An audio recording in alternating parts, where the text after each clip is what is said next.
இதனாலதான் நிறைய பேர் லெக் டே ஸ்கிப் பண்றவங்க. ஹாய் கைஸ், நான் உங்க அமீர். லாஸ்ட் 2 வீடியோஸ்ல புஷ் டேக்கான ஒர்க் அவுட்ஸ் அண்ட் புல் டேக்கான ஒர்க் அவுட்ஸ் போட்டிருந்தேன். இது டே 3 லெக் டேக்கான ஒர்க் அவுட். இதுல குவாட்ஸ் அண்ட் ஹாம்ஸ்ட்ரிங் டார்கெட் பண்ணி ஒர்க் அவுட் பண்ணுவோம். நான் இந்த வீடியோல தந்திருக்கிற ஒர்க் அவுட் செட்ஸ் அண்ட் ரெப்ஸை நீங்க அப்படியே பார்த்து ஃபாலோ பண்ணலாம்.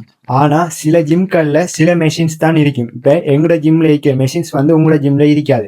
இதுக்கு ஒரு சொல்யூஷனா வீடியோட எண்ட்ல இதுக்கு இந்த மெஷினுக்கு ஆல்டர்னேட்டிவா டம்பிள்ல மட்டும் செய்யக்கூடிய ஒர்க் அவுட்ஸை நான் ஆட் பண்ணிருக்கேன். அது நிறைய பேர் மெஷின் இல்லாத ஜிம் போறவங்களுக்கு ஹெல்ப் பண்ணும். ஸோ அதை கட்டாயம் பார்த்துக்கொள்ளுங்க. அடுத்தது கேஸ், லெக் டேங்கிறது ஒரு ஹை ஸ்ட்ரென்த் தேவைப்படுற ஒரு டே. இதனாலதான் நிறைய பேர் லெக் டே ஸ்கிப் பண்றவங்க.